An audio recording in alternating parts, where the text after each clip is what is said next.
మరొకసారి మీకు గుర్తు చేస్తున్నాను. భాగ్యలక్ష్మి దేవాలయం దగ్గర మీటింగ్ పెట్టడము, ఈ పర్యటించడం అంతా కూడా రాజకీయ దృక్పథంతో, రాజకీయ ఆలోచనతో కాదు. అట్లా చేయాలనుకుంటే కేవలం ఎన్నికలప్పుడు మాత్రమే చేస్తూ ఉంటాం మేము. ఎన్నికలు ఉన్నా ఎన్నికలు లేకున్నా కూడా ఈ పాత బస్తీలో ఉన్నటి హిందూ సమాజాన్ని కాపాడుకోవాలన్న ఆలోచనతో ఇవాళ భారతీయ జనతా పార్టీ నాయకులం అందరం కూడా అక్కడ పర్యటిస్తున్నాం. కార్యకర్తల యొక్క ఇంట్లో ఫంక్షన్స్ అయినా కూడా ఏమైనా కూడా అక్కడ కార్యకర్తల దగ్గర ఇంట్లో పోయి కలిసి ప్రయత్నం చేయడం, ఆ చుట్టుపక్కల ఉన్నటువంటి హిందూ సమాజాన్ని పిలిచి మాట్లాడే ప్రయత్నం చాలా సందర్భాల్లో చేస్తున్నాం. కానీ అనుకున్నాం మేము వీళ్ళ భరోసా వస్తుంది, వీళ్ళు చాలా క్షేమంగా ఉంటున్నారని చెప్పి నమ్మకం ఉండే మాకు. కానీ ఈరోజు నేను చెప్తున్నటువంటి విషయాన్ని చూస్తే నిజంగా సభ్య సమాజం ఇవాళ తలదించుకోవాల్సిన పరిస్థితి, ఆలోచించాల్సిన పరిస్థితి. ఏ ప్రభుత్వానికైనా కూడా ప్రజల యొక్క సంక్షేమం ఎంత ముఖ్యమో భద్రత అంత ముఖ్యం. ఈ ప్రభుత్వాలు ప్రజలను రక్షించడానికి ఎంత తీవ్రమైన చర్యలు తీసుకుంటే ప్రజలు అంత సంతోషంగా ఉంటారు, అంత క్షేమంగా ఉంటారు. మన ఇంట్లో కానీ బయట ఎక్కడ కానీ చిన్న పిల్లలకు చిన్న దెబ్బ తగిలితే మన మనసు ఎంత చివుకుమంటుందో మనకు తెలుసు, ఎంత బాధ అనిపిస్తుందో మనకు తెలుసు. అరే చిన్నపిల్లలు బాధపడుతున్నారు, ఇది జరిగింది అది జరిగిందని చెప్పి బాధపడుతూ ఉంటాం మనం. ఎక్కడ చిన్నపిల్లలు జరిగినా కూడా తట్టుకోలేని పరిస్థితి, బాధపడే పరిస్థితి, తట్టుకోలేని పరిస్థితి. అటువంటి ఒక దారుణమైన సంఘటన వల్ల పాత బస్తీలో జరుగుతున్నాయి.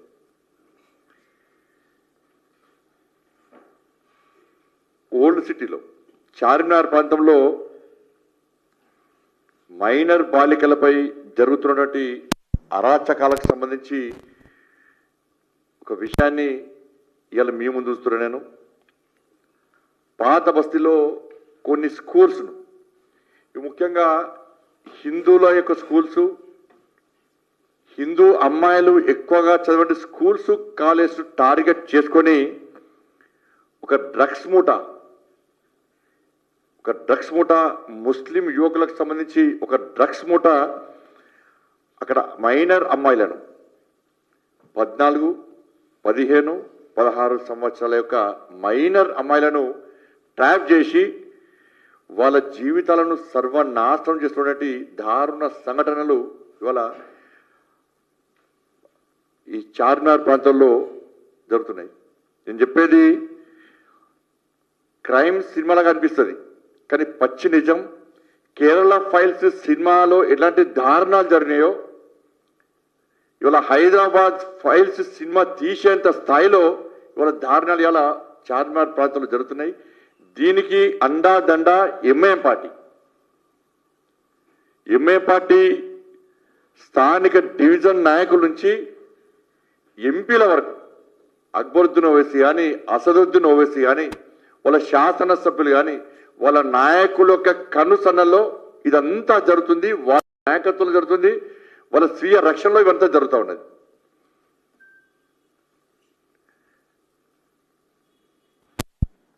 వాళ్ళ అక్కడ స్కూల్స్ ఉన్నాయి, చాలా స్కూల్స్ ఉన్నాయి. హిందూ అమ్మాయిలు ఎక్కువ చదివే స్కూల్స్ కాలేజెస్ ఉన్నాయి ఆ ప్రాంతంలో.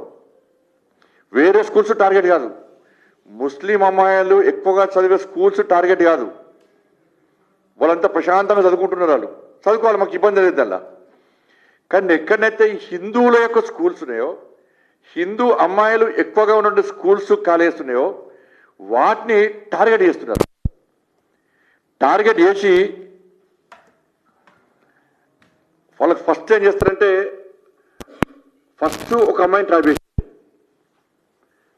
ట్రాప్ చేసి అమ్మాయిని ఒక ఫంక్షన్ పేరు మీద పిలిపించి, ఒక ముస్లిం అమ్మాయి బర్త్డే అని పిలిపించి ఆ అమ్మాయికి చాక్లెట్ ఇచ్చారు. తక్కువ డోస్తో డ్రగ్స్తో కూడా చాక్లెట్ ఇచ్చారు అమ్మాయికి.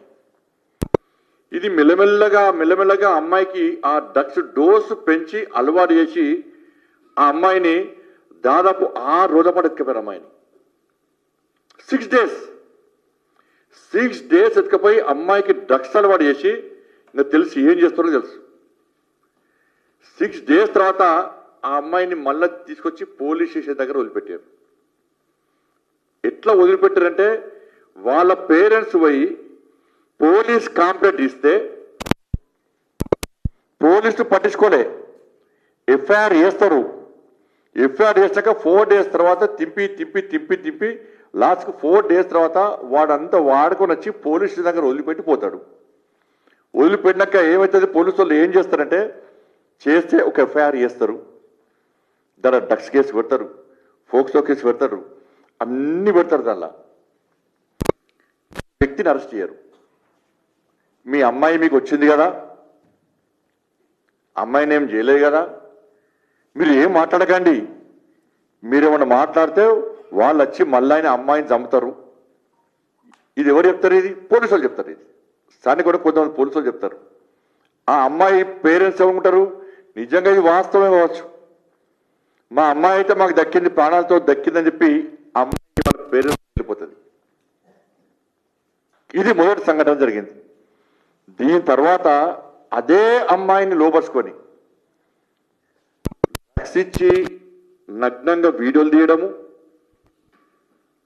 వాళ్ళని అన్ని రకాలుగా శారీరక దోపిడీ చేయడము, మీరు బయటికి పోయి ఏమన్నా చెప్తే ఈ వీడియోలు సోషల్ మీడియాలో పోస్ట్ చేస్తాం, మీ కాలనీ ఏరియాలో పోస్ట్ చేస్తాం, మీ స్కూల్ గ్రూప్లలో దీన్ని సర్క్యులేట్ చేస్తాం, మీ అమ్మా నాన్నను చంపేస్తాం. నీకు మళ్ళా డ్రగ్స్ కావాలంటే ఎప్పుడైనా మా దగ్గరికి రావచ్చు, మేము డ్రగ్స్ ఎప్పుడైనా ఇస్తాం. ఒక్కసారి 2 సార్లు డ్రగ్స్ అలవాటు అయిన తర్వాత ఆ అమ్మాయిలకు ఎట్లుంటుందంటే ఆ డ్రగ్స్ తీసుకోవాలని చెప్పి ఆలోచన ఉంటా ఉంటుంది. ఇవాళ ఇదే పరిస్థితి ఆడ స్టార్ట్ అయింది. ఒక్క అమ్మాయిని ట్రాప్ చేసి నెక్స్ట్ ఏం చేసిండ్రు,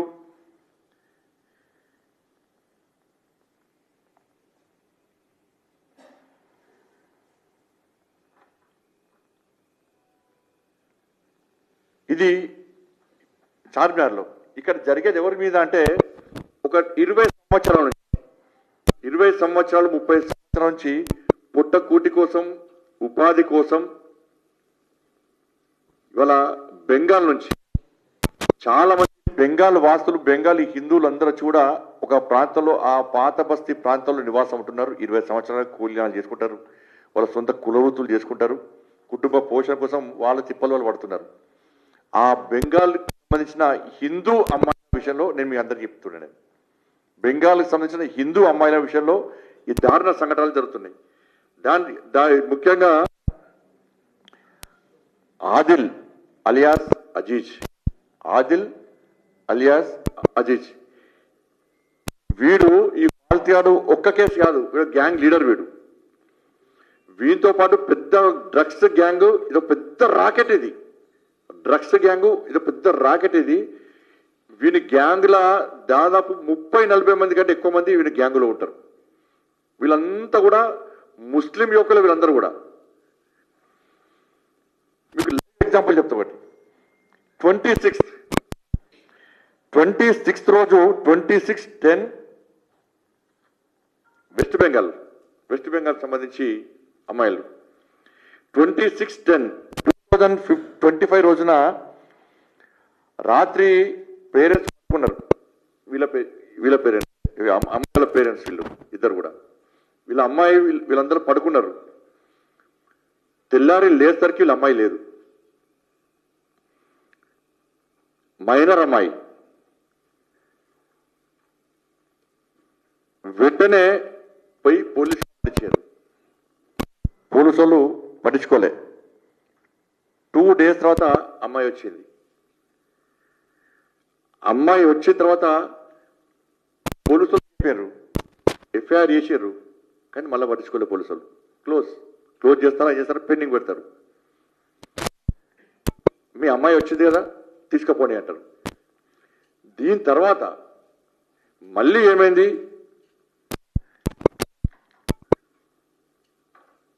పోయిస్తారు మా అమ్మాయిని పట్టుకపోయింది ఎవరు అని వీళ్ళు అడిగితే 30th రోజు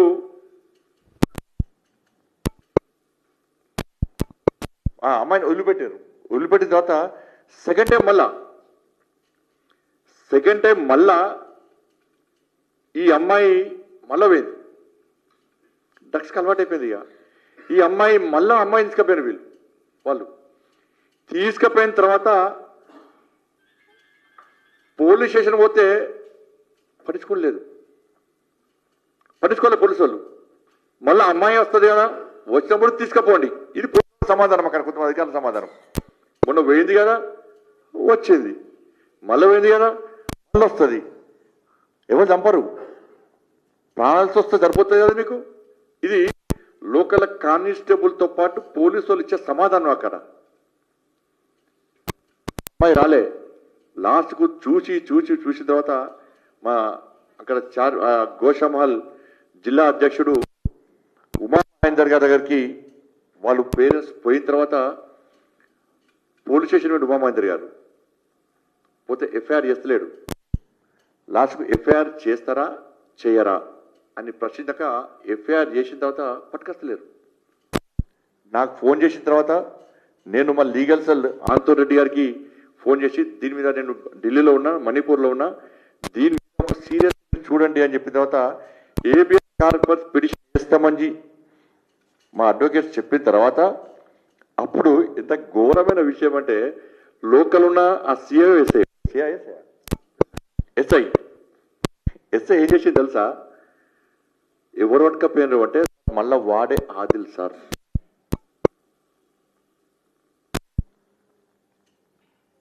అని చెప్పిన వెంటనే 10 నిమిషాలలో తీసుకొచ్చి దింపేసిపోయినాడు. 10 గంట లోపల తీసుకొచ్చి పోలీస్ స్టేషన్ దింపేసి వెళ్ళిపోయాడు. వాడికి ఎట్లా తెలుసు, ఆదిలంటోనికి ఎట్లా తెలుసు? సెకండ్ టైము ఎట్లా తీసుకుపోయినంటే అమ్మాయికి బాగా డ్రెస్ ఇచ్చారు. అమ్మాయి సైకో అయిపోయింది. అమ్మాయి విలవిల కొట్టుకుంటుంది, చేతులు కాలు వంకర పోతున్నాయి. అమ్మాయి బాగలేదు, తల కొట్టుకుంటున్నది, పేరెంట్స్ని కొడుతున్నది, మొబైల్ కిందెట్టేస్తున్నది, కొట్టుతున్నది వాళ్ళను. అరే ఇంత దారుణమైన పరిస్థితి ఏంటి అని చెప్పి వాళ్ళు ట్రీట్మెంట్ కోసము ఆయనే, వాళ్ళ భార్య, ఆ అమ్మాయి వాళ్ళ అన్నయ్య పట్టుకొని పోతున్నారు. సెకండ్ టైం పట్టుకొని పోతే ఆదిలంటాడు దూరం నిల్చొని అమ్మాయికి సైగ వేసిండు బైక్ మీద. ఈ అమ్మాయి చెప్పులు తీసుకుంటా అని చెప్పి కిందికి వంగి పేరెంట్స్ నూకేసి కథం పోయి బైక్ మీద ఎత్తుకపోతుంటే ఈ అమ్మాయి వాళ్ళ అమ్మాయి వాళ్ళ అన్నయ్య ఇలా కొడుకు వాడిని పట్టుకోవడం పోతే వాడిని ఆ అబ్బాయి తన్ని బైక్ మీద కింద పడేసి ఎత్తుకొని వెంట సీసీ ఫుటేజ్లో మొత్తం రికార్డ్ అయింది. ఫస్ట్ ఎత్తుకపోయారు, పోలీసులు పట్టించుకోలే, తీసుకొచ్చి దించిండు, ఎఫ్ఐఆర్ మాత్రం చేసారు. అన్ని డ్రగ్స్ కేసు, ఇది భారతీయ న్యాయ సంహిత బిఎన్ఎస్ సెక్షన్ 137 అని ఎఫ్ఐఆర్ నంబర్ 189/2025 ఒకటి, దాంట్లో మళ్ళీ కూడా ఎఫ్ఐఆర్ చేశారు. అంతకుముందు మస్తు ఎఫ్ఐఆర్ చేశారు. ఫస్ట్ ఎత్తుకపోయాడు, పోలీసులు పట్టించుకోలే, కాంప్రమైజ్ వెంటనే దించిపోయాడు. మళ్ళీ సెకండ్ టైం ఏం చేసిండు, మళ్ళీ హాస్పిటల్ తీసుకుపోతానికి వచ్చేసరికి మళ్ళీ ఎత్తుకొని పోయాడు. వాడు డ్రగ్స్ అంటే అమ్మాయికి ఏం కావాలి, డ్రగ్స్ కావాలి. ఆదిలో అంటారు దూరంకి వెళ్ళి చూస్తే ఏమవుతుంది, వాడిని చూడనే డ్రగ్స్ ఇస్తారు కావచ్చు అని చెప్పి వీళ్ళని నూకేసి బండి మీద ఎక్కి మళ్ళీ వాంతో పోయింది. మళ్ళీ వదిలిపెట్ల వాడు. వీళ్ళు నెక్స్ట్ డే పోయిన తర్వాత మీరు కేసు బుక్ చేస్తారా, బుక్ చేయాలని చెప్పి మేము హేబియస్ కార్పస్ పిటిషన్ వేస్తాము అంటే అప్పుడు స్థానిక ఎస్ఐ వానికి ఫోన్ చేస్తే వాడు తీసుకొచ్చి బాజాప్తా పోలీస్ స్టేషన్ ముందు దించిపోయాడు. ఇప్పుడు అమ్మాయి జూనియర్ హౌస్లో ఉంది. ఇప్పుడు అమ్మాయి పరిస్థితి ఏంటి అంటే మొత్తం సైకో అయిపోయింది, డ్రగ్స్కు అడిక్ట్ అయ్యి మొత్తం సైకో అయిపోయింది. ఇక మొదటిసారి పోయిన అమ్మాయిని తీసుకొచ్చి కాలనీ వాసులు అందరూ కూడా ఏం జరిగింది ఏందని వాళ్ళ పేరెంట్స్ ప్రశ్నిస్తే ఆ అమ్మాయి చెప్పిన విషయం ఏంటంటే, ఫస్ట్ నన్ను ఒక ముస్లిం అమ్మాయి వచ్చి నన్ను ఫలానా వ్యక్తుల దగ్గర తీసుకుపోయింది తీసుకుపోయినాక నాకు ఒక చాక్లెట్ ఇచ్చిండ్రు. ఆ చాక్లెట్ తిన్న తర్వాత నేను మత్తులోకి పోయినా. నెక్స్ట్ డే మళ్ళీ చాక్లెట్ ఇచ్చారు. దాంతో అది ఉండలేక నాకు దానికి అడిక్ట్ అయిపోయినా. అడిక్ట్ అయిపోయి నెక్స్ట్ నన్ను మళ్ళీ నెక్స్ట్ 5 days తర్వాత మళ్ళీ తీసుకుపోయారు. నన్ను తీసుకుపోయి నన్ను వీడియోలు చేసినారు. నన్ను ఏ రకంగా శారీరకంగా ఎంత దోపిడీనో ఆ దోపిడీ చేసినారు.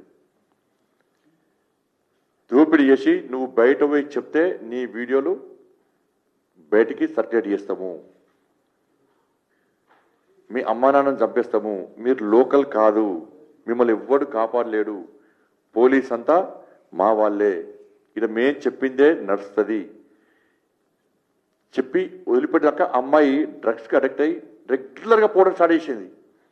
పోయినాక రాను ఏం చేసాడు వీళ్ళు, నువ్వే కాదు మేము ఏ అమ్మాయిని చూపడితే ఆ అమ్మాయిని నువ్వు తీసుకొని రావాలి మా దగ్గరికి, మేము ఫలానా అమ్మాయిని టార్గెట్ చేస్తే ఆ అమ్మాయిని నువ్వు తీసుకొని రావాలి, తీసుకొని వస్తేనే నీకు డ్రగ్స్ ఇస్తాం, లేకుంటే నీకు డ్రగ్స్ ఇవ్వము, డ్రగ్స్ ఇవ్వకపోవడమే కాకుండా నేను ఈ విధంగా టార్చర్ చేస్తాం. ఈ ఒక్క అమ్మాయి చాలామంది అమ్మాయిలు తీసుకుపోయింది, చాలామంది అమ్మాయిలు తీసుకుపోయింది. ఈ మొన్న వచ్చిన అమ్మాయిని తీసుకొచ్చి ప్రశ్నించిన తర్వాత ఆ అమ్మాయి దాదాపు 9 మంది అమ్మాయిల పేరు చెప్పింది. సార్ నేనే కాదు, ఇది నా ఒక్కదానికి సంబంధించిన ఇష్యూ కాదు, నేను చూసినప్పుడే నాకు తెలిసే దాదాపు 9 మంది అమ్మాయిలు అని చెప్పి 9 మంది అమ్మాయిల పేర్లు చెప్పింది. మనకు తెలిసి ఓన్లీ 9 మంది అమ్మాయిలే. ఇట్లా 100ల మంది అమ్మాయిలు ఇవాళ అమ్మాయిలను ఈ రాకెట్ తీసుకుపోయి అన్ని రకాలుగా వాడుకొని ఏ విధంగా ఇబ్బంది పడుతుందో ఆలోచించాల్సిన అవసరం. దీనికి సపోర్ట్ ఎవరు? పోలీస్. బాగా చెప్తా పోలీసులను తీసుకొచ్చుడు పోడు. ఎఫ్ఐఆర్లో ఇలా మేం చెప్తున్నాం, పేరెంట్స్ చెప్తున్నారు ఆదిల్ అలియాస్ అజీజ్ అని. ఏ ఎఫ్ఐఆర్లో కూడా వాళ్ళ పేర్లు ఆదిల్ అలియాస్ అజీజ్ అని చెప్పి ఇక్కడ ఏ ఎఫ్ఐఆర్ పేరు లేదు. బాజాప్త అమ్మాయిలు పేర్లు చెప్తున్నారు కానీ ఎఫ్ఐఆర్లో ఏ ఒక్క వ్యక్తి పేరు లేదు. ఇన్ని సంఘటనలు జరిగితే ఎఫ్ఐఆర్ చేస్తున్నారు, ఎఫ్ఐఆర్ క్లోజ్ చేస్తున్నారు, ఎఫ్ఐఆర్ చేస్తున్నారు, క్లోజ్ చేస్తున్నారు. ఒక్కరి మీద యాక్షన్ లేదు, ఒక్కరిని అరెస్ట్ చేయలే.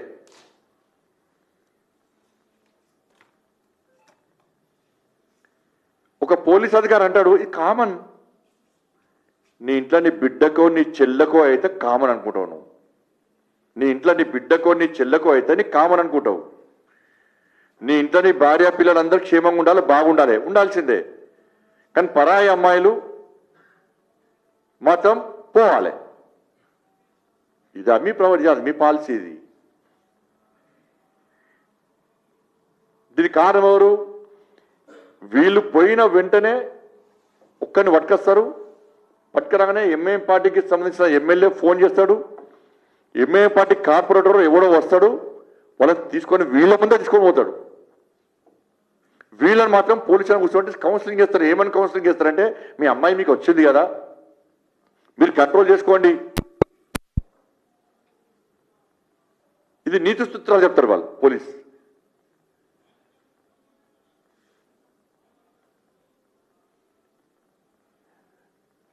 కారణమైంది పాత బస్తీలో హోంగార్డ్ కాంచలి ఉన్నత స్థాయి అధికారుల వరకు పోస్టింగ్లు కావాలంటే ఓవైసీ కనుసరణలో జరగాలి. ఈ పోస్టింగ్ల కోసమే ఈ అకృత్యాలు, అరాచకాలు, దోపిడీ, దొంగతనాలు, మానభంగాలు, డ్రగ్స్, గంజాయి ఇవన్నీ దందలు నడుకోవడానికి, ఈ విధంగా అత్యాచారాలు, హత్యలు, దొంగతనాలు చేయడానికి వాళ్ళకు ఫ్రీగా ఉండాలంటే వాళ్ళకు అనుకూలమైన పోలీస్ ఆఫీసర్స్ వాళ్ళ దగ్గర వాళ్ళ ప్రాంతంలో ఉండాలి.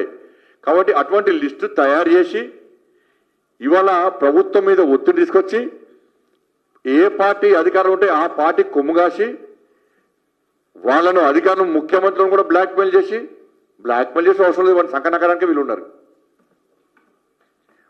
వాళ్ళకి పోస్టులు ఇప్పించుకొని కొంత కొంతమంది పోలీస్ అధికారులకు అనేక వ్యాపారాల్లో భాగస్వామ్యం ఇచ్చి కమిషన్లు ఇచ్చి వాళ్ళ ఆర్థిక లావాదేవీల్లో సహకరించి ఆర్థికంగా పోలీస్ అధికారులు పోలీస్ కానిస్టేబుల్తో సహా కొంతమంది వాళ్ళు ఆర్థికంగా బలపడే విధంగా చేసి వాళ్ళ అండతో ఇవాళ ఇటువంటి అకృత్యాలు జరుగుతున్నాయి. ఇవాళ ఇది ఒక్కటి కాదండి, ఇది ఒక్కరు ఇద్దరు ముగ్గురు అమ్మాయిలు కాదు, ఇది వందల మంది అమ్మాయిలు వాళ్ళ డ్రగ్స్ అడిక్ట్ అయ్యి వాళ్ళ జీవితాలు మొత్తం సర్వనాశనం చేసుకుంటారు. వాళ్ళ వీడియోస్ అన్ని కూడా ఈ ఫాతనా కొడుకుల దగ్గర ఉన్నాయి. ఎవరు రక్షించాలి వాళ్ళని? వాళ్ళ అంటే హిందూ అమ్మాయిలను, పశ్చిమ బెంగాల్ సంబంధించి అమ్మాయిలను ఈ విధంగా అరాచకాలకు శారీరక దోపిడికి గురైనా కూడా ఇప్పుడు కూడా మాకు తుర్కోలో ఓట్లు కావాలి, ఎంఐఎం పార్టీ సపోర్ట్ కావాలని చెప్పి చూసే నాయకులు మీ బతుకు కాదు.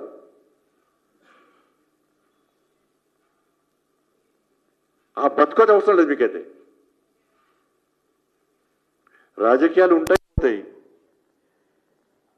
ఇది రాను ఒక్క ఓల్డ్ సిటీ పశ్చిమ బెంగాల్ అమ్మాయిలకే పరిమితం కాదు. ఇది రేపు మీ ఇంటి దాకా వస్తుంది, మా ఇంటి దాకా వస్తుంది. అప్పుడు బాధ తెలుస్తుంది. ఒక్క అమ్మాయి పోయింది, ఇద్దరు అమ్మాయిలు వేరు. ఒక్క అమ్మాయికి జరిగినప్పుడే పోలీసు వాళ్ళు యాక్షన్ తీసుకుంటే ఇవాళ మిగతా అమ్మాయిలు జరిగేది కాదు. ఇవాళ కొంతమంది ఇద్దరు ముగ్గురు అమ్మాయిలు ఆత్మహత్య చేసుకున్నారు.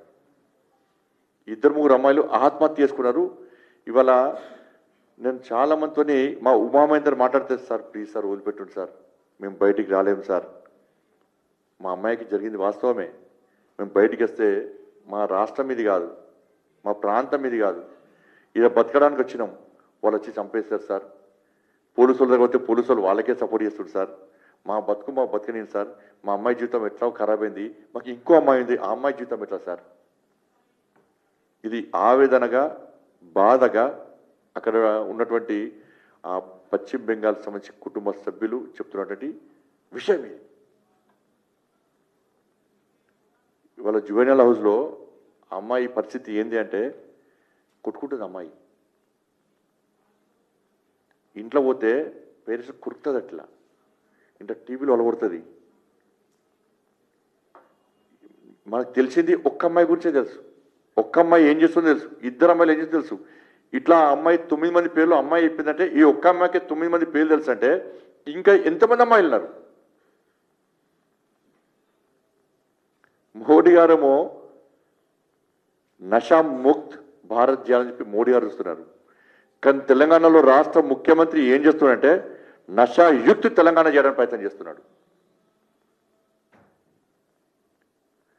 వేదికలకి ఉపన్యాసం అవసరం లేదు, కొడా జుట్టం దొరికితే ఇష్టపడతాం. నువ్వు దొరకబడతా కదా దొరకడానికి, నువ్వు దొరకబడితే దొరికితే ఇష్టపడడం అంటే వాళ్ళు వచ్చి నేను డ్రగ్స్ దందా చేస్తున్నా, అమ్మాయిని ఎత్తుకపోతున్నా అని చెప్తాడు. వాడొచ్చి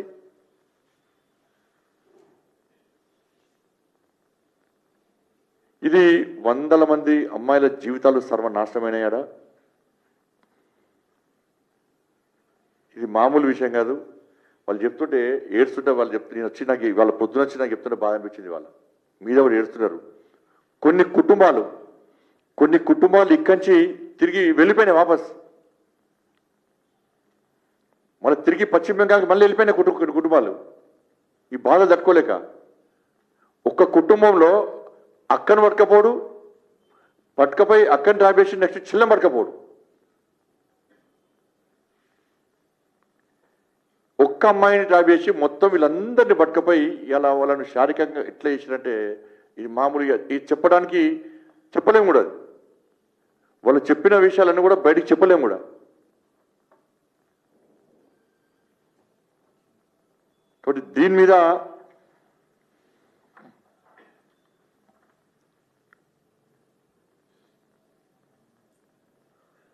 ఏం చర్యలు తీసుకుంటుంది ప్రభుత్వం? ఇలాంటి చర్యలు తీసుకుంటుంది ప్రభుత్వం.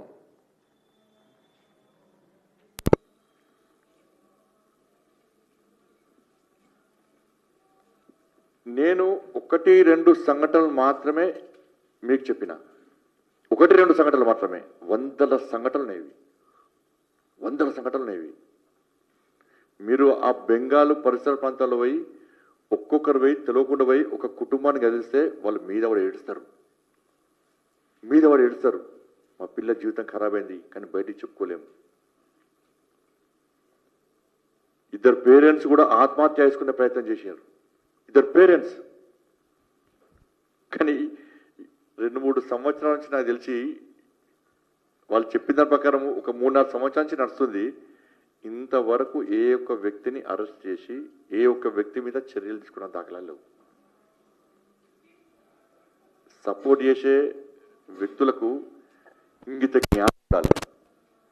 పైసలు ముఖ్యం కాదు, మీ వ్యాపారాలు ముఖ్యం కాదు, మీ పోస్టింగ్ ముఖ్యం కాదు.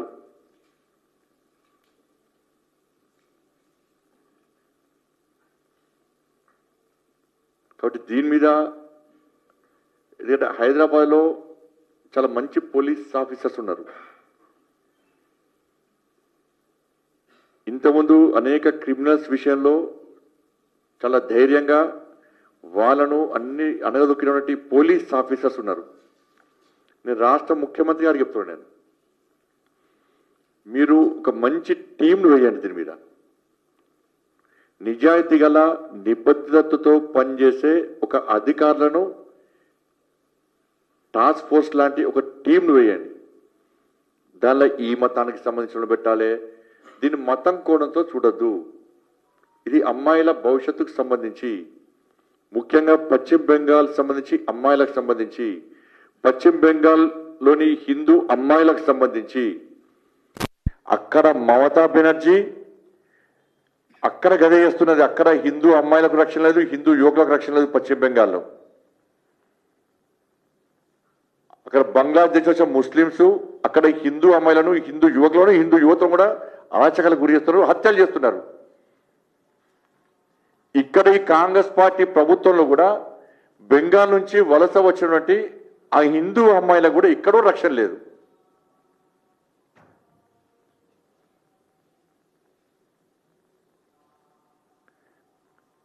కాబట్టి దీని మీద మంచి టీం వేయండి. ఫస్ట్ వెంటనే ఓవైసీ యొక్క ప్రభావితం లేకుండా, ఎంఐఎం పార్టీ నాయకుల యొక్క పైరవులు లేకుండా, రికమెండేషన్స్ లేకుండా పాత బస్తీలో పోలీస్ అధికారులు మొత్తమే షిఫ్టింగ్ జరగాలి.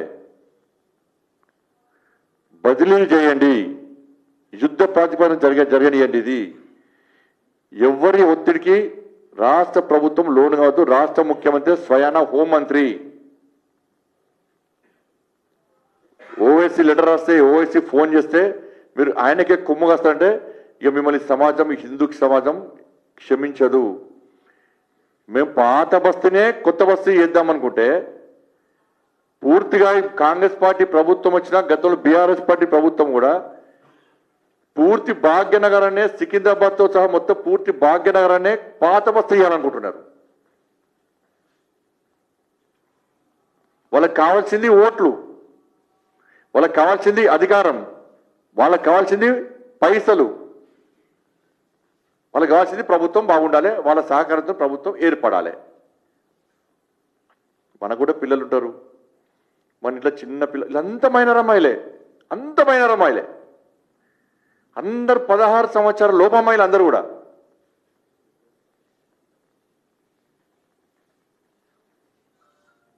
దీని మీద వెంటనే ఒక టీం ఏర్పడేయాలి. నిజాయితీ గల మంచి ఆఫీసర్ టీం వేసి నిష్పక్షపాతంగా దీని మీద విచారణ జరిపి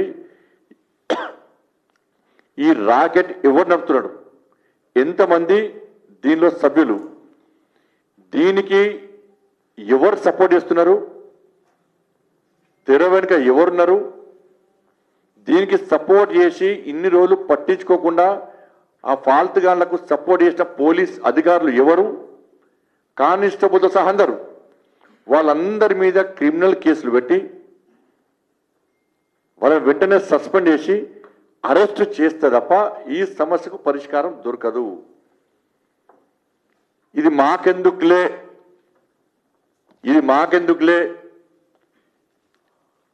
పిల్లల ప్రాణాలు మాకు ముఖ్యం కాదు, ఆ మైనర్ అమ్మాయిల లైఫ్ మాకు అవసరం లేదు, వాళ్ళు ఏనని పోని ఏమనయ్యని ఈ గుండాలు ఏం చేసినా మాకు అవసరం లేదు, మాకు ఓట్లు కావాలి, అధికారం కావాలి, పైసలు కావాలి, ఎంఏ పార్టీ సపోర్ట్ కావాలని మీరు అనుకుంటే భారతీయ జనతా పార్టీ రక్షక దళాలను ఏర్పడిస్తాం. మేము పాత బస్తీలో 100% రక్షక దళాలను ఏర్పడిస్తాం. ఈ రక్షక దళాలు నిరంతరం మా హిందూ అమ్మాయిలను కాపాడుకోవడం కోసం పక్కా ఏర్పడిస్తాం. ఇప్పుడు రామచంద్ర గారు మా రాష్ట్ర అధ్యక్షులు ఇప్పుడు బయట మాట్లాడిన విషయం అదే. లేదు పాత బస్తీలో రక్షక దళాలు ఏర్పాటు చేద్దామని చెప్పి రామచంద్రరావు గారే నాకు సలహా ఇచ్చారు, చేద్దామని చెప్పి. మేము రక్షక దళాలు ఏర్పాటు చేస్తే యుద్ధం మీకు మాకు స్టార్ట్ అవుతుంది. ఇది శాంతి భద్రత సమస్య వస్తే దానికి సాక్షాత్తు రాష్ట్ర ముఖ్యమంత్రి బాధ్యత వహించాల్సి వస్తే మేము వట్టిగా చేతులు మూడ్చుకొని కూర్చుంటే మీకు అవకాశం ఇస్తున్నాం. మేము మీకు అవకాశం ఇస్తున్నాం. మేము నిష్పక్షపాతంగా విచారణ జరపంటున్నాం. ఆ క్రిమినల్స్ మీద యాక్షన్ తీసుకోమంటున్నాం. పోలీసులను కూడా యాక్షన్ తీసుకొని అందరిని అరెస్ట్ చేయమంటున్నాం.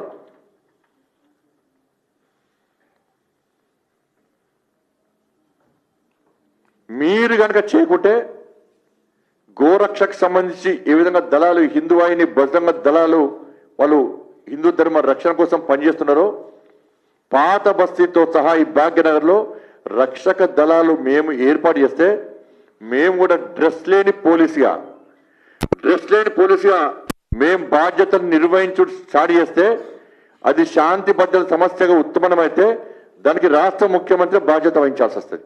నేనేదో ఆవేశంతో రాజకీయ కోపంతో చెప్తలేను, బాధతో చెప్తున్నా, ఆవేశంతో చెప్తున్నా. ఇవాళ ఒక్క అమ్మాయి కాదు, ఇద్దరు అమ్మాయిలు కాదు, 100 మంది అమ్మాయిల జీవితాలను నాశనం చేస్తే రాష్ట్ర ముఖ్యమంత్రిని ఇంటెలిజెన్స్ ఏమైంది నీ ఇంటెలిజెన్స్? చీమ చిటుకుమంటే ఇంటెలిజెన్స్ నీకు రిపోర్ట్ ఇవ్వాలి. పొద్దున ఏం జరుగుతుంది, ఈ పార్టీలో ఏం చేస్తుండు, ఆ పార్టీలో ఏం చేస్తుండు చెప్పడానికి అన్ని ఇంటెలిజెన్స్.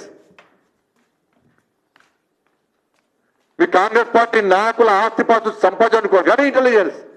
ఇప్పుడు ఈ మంత్రి ఏం చేస్తుండు, ఆ మంత్రి ఏం చెప్పుకోవడానికి కానీ ఇంటెలిజెన్స్. ప్రజల రక్షణ గురించి ఇంటెలిజెన్స్ పనిచేయదా? వదిలిపెట్టారు పాత బస్తీని. చెప్పండి, మీరు వదిలేస్తామని చెప్పండి, మేము పట్టుకుంటాం పాత బస్తీని, మేము కాపాడుకుంటాం. ధైర్యం ఉన్నది మొత్తం కాదు అని మీరు చెప్పండి. రాష్ట్ర ముఖ్యమంత్రి చెప్పండి, చాలా బాగా చెప్తా, మేము కాపాడుకుంటాం. కేంద్ర బలాన్ని రప్పిస్తాం పాత బస్తీకి. నువ్వు కాదని చెప్పు, ముఖ్యమంత్రి మొత్తం కాదని చెప్పు. నాతోని పాత బస్తీని కాపాడడం కాదు అని రాష్ట్ర ముఖ్యమంత్రి స్పష్టమైన చేయమని చెప్పండి. పాత బస్తీలు కేంద్ర బలాలు పక్కా తీస్తాం హిందువులను కాపాడుకోవడం కోసం, బెంగాలీ హిందూ అమ్మాయిలను కాపాడుకోవడం కోసం, బెంగాలీ హిందూ కుటుంబాలను కాపాడుకోవడం కోసం ఇలా అమిత్ షా గారితో మాట్లాడతాం. కేంద్ర ప్రభుత్వం అంత నిర్ణయం తీసుకుంటుంది. పాత బస్తీలో కేంద్ర బలాలను పక్కా రప్పిస్తాం మేము, చట్టాన్ని లోబడి ఏ అవకాశం ఉన్నా కూడా.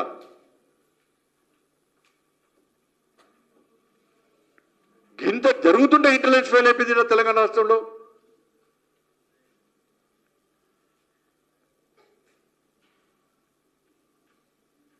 నేను మళ్ళీ చెప్తున్నా రాష్ట్ర ముఖ్యమంత్రి గారికి, ఈ విషయాన్ని మీరు సీరియస్ తీసుకుంటారా తీసుకోరా? ఇది తప్పు అని మీరంటే మొత్తం ఆదలతో సహా ఇంకా బయటకు వస్తారండి.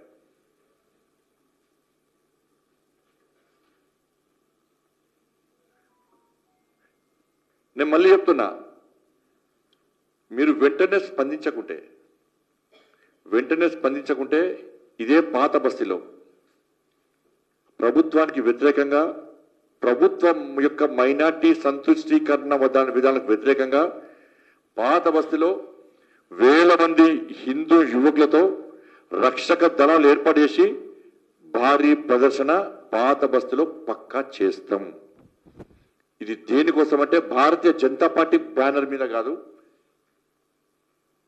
పక్కా రక్షక దళాలు ఏర్పడేసి మేము కవాతు నిర్వహిస్తాం. పక్కా 100% పాత బస్తీలో కవాతు నిర్వహిస్తాం. దాని ద్వారా అక్కడ ఉన్న హిందూ సమాజంలో ఒక భరోసా కల్పించడానికి, ఈ కుట్రలు కుతంత్రాలు చేసే ఫాల్స్ నా కొడుకులకు ఒక హెచ్చరిక జారీ చేయడానికి, అరే మీకు పోలీస్ మీ వైపున్నా, ఈ ప్రభుత్వం మీ వైపున్నా, ఎంఏ పార్టీ మీ వైపున్నా, మేము మిమ్మల్ని అడ్డుకోవడానికి సిద్ధంగా ఉన్నామని చెప్పి, హిందూ సమాజాన్ని కాపాడడానికి సిద్ధంగా ఉన్నామని చెప్పి ఒక హెచ్చరిక జారీ చేయడానికి పక్కా పాత బస్తీలో హిందూ యువకులందరూ కూడా కవాతు పక్కా నిర్వహిస్తాం. ఇది జరిగి తీరుతుంది. ఆ అవకాశం మాకు ఇవ్వద్దని చెప్పి రాష్ట్ర ముఖ్యమంత్రి చెప్తున్నాను.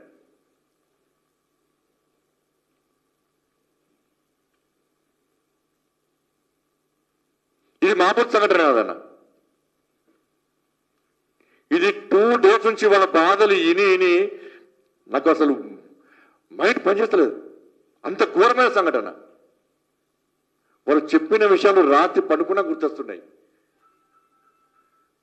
రాత్రంతా అవే గుర్తొస్తున్నాయి.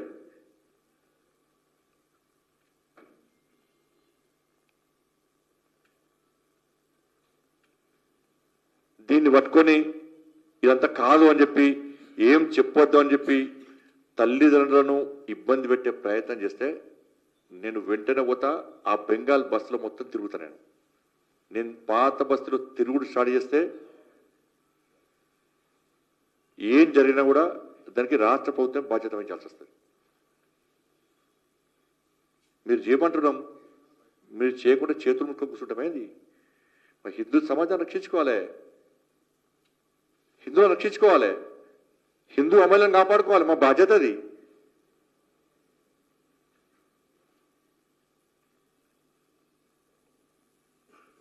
వెంటనే విచారణ జరపాల్సిందిగా, రక్షించాల్సిందిగా రాష్ట్ర ముఖ్యమంత్రి గారిని నేను విజ్ఞప్తి చేస్తున్నా.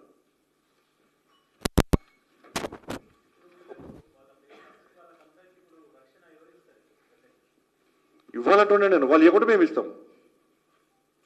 పోలీసు ఇవ్వాలి. ఎవరి లక్షణ ఎవరు ఇస్తారన్నా? అందుకే తెలంగాణలో గో రక్షకుల చేతిలో ఆయుధాలు ఉండాలి, కానీ గో భక్షకుల చేతిలో ఆయుధాలు ఉంటున్నాయి.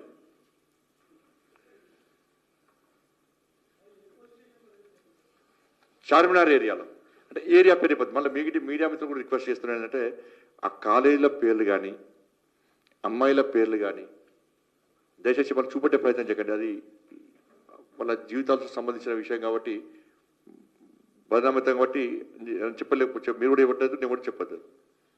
వాళ్ళ పేరెంట్స్ మాడతారు, అవసరం పేరెంట్స్ మాడతారు.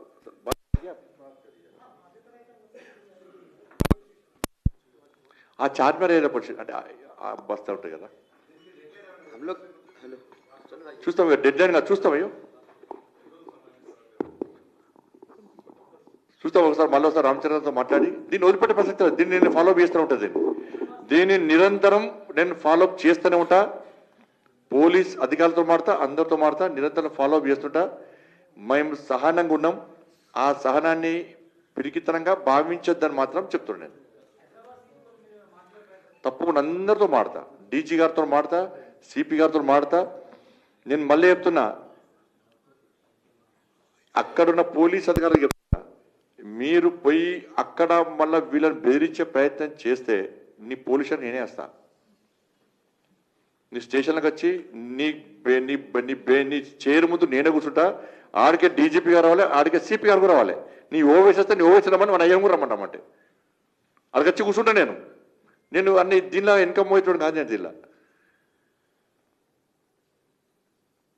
హోమ్ మినిస్టర్ అనేది పక్క పెట్టి పోలీసులు కూడా వస్తాను. నేను మళ్ళీ వాళ్ళని వేధించే ప్రయత్నం చేస్తే, వాళ్ళు బెదిరించే ప్రయత్నం చేస్తే, విచారణ పేరుతో బెదిరించే ప్రయత్నం చేస్తే, అమ్మాయి ఇంకా జూనియర్ హౌస్లో ఉందని ఇంకా 4 days ఇప్పటికి 5 days ఇప్పటికి.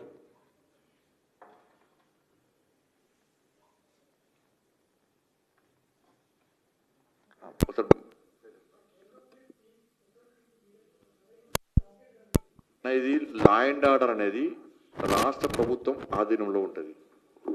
కేంద్రం నేరుగా ఇన్వాల్వ్ కారాదు. ఈ విషయంలో కాదు, ఏ విషయంలో అయినా లా అండ్ ఆర్డర్ అనేది రాష్ట్ర ప్రభుత్వం కంట్రోల్లో ఉంటుంది. ఏదైనా కూడా దానికి కేంద్ర ప్రభుత్వం సహకరిస్తుంది. రాష్ట్ర ప్రభుత్వం కోరినప్పుడల్లా ఏ ఇష్యూ అయినా కూడా.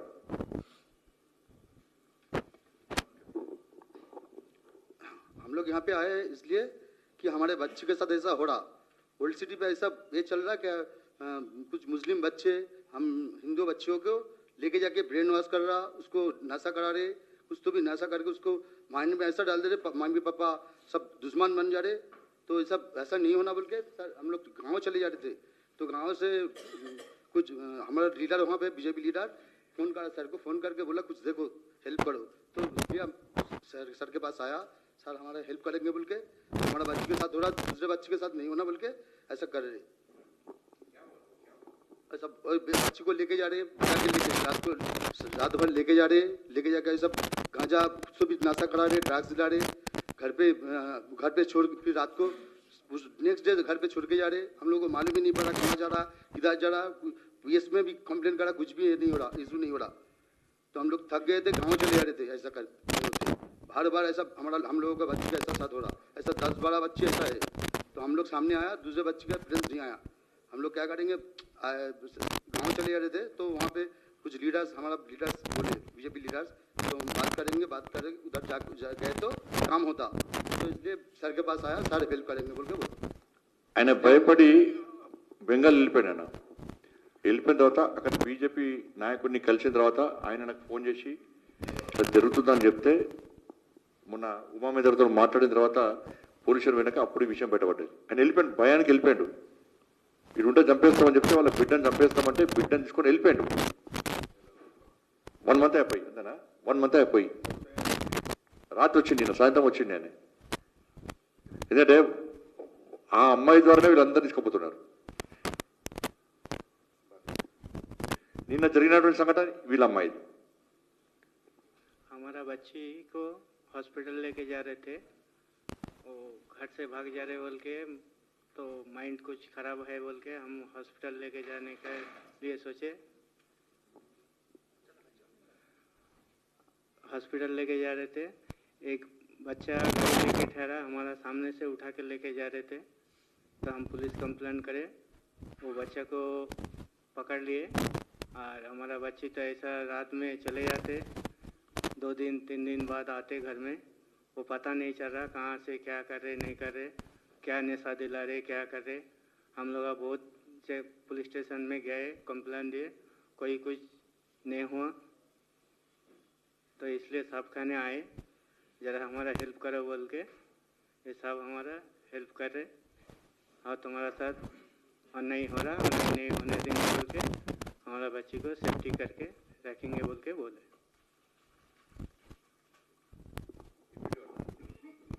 वीडियो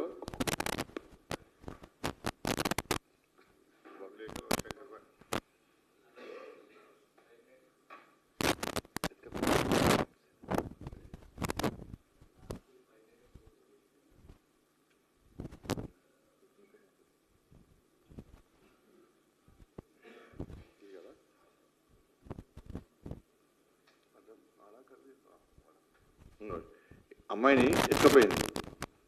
పేరెంట్స్ పక్కన ఉన్నారు. అమ్మాయి పేరెంట్స్ నూకేసి బండి మీద ఎక్కిన బండి మీద, ఆ బండిని పట్టుకోవడానికి పోతే వాళ్ళందరినీ కింద దనేసి వాడు వీడియో పట్టుకొని బండి మీద ఎక్కిపోయినాడు.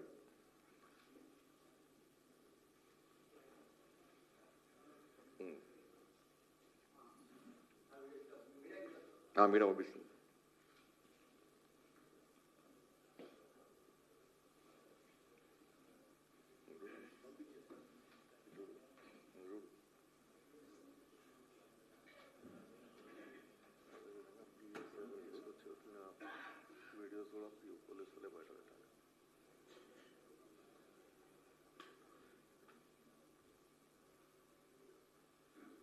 ఇదొక వీడియో ఇట్లా శంకరమే మన అమ్మాయిని ఇంకా ఇంకోటి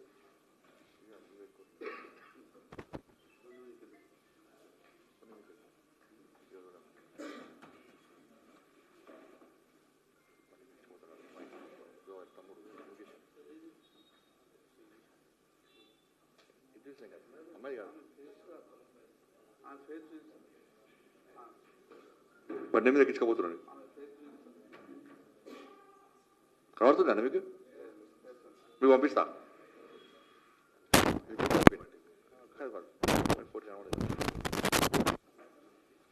ధన్యవాదాలండి.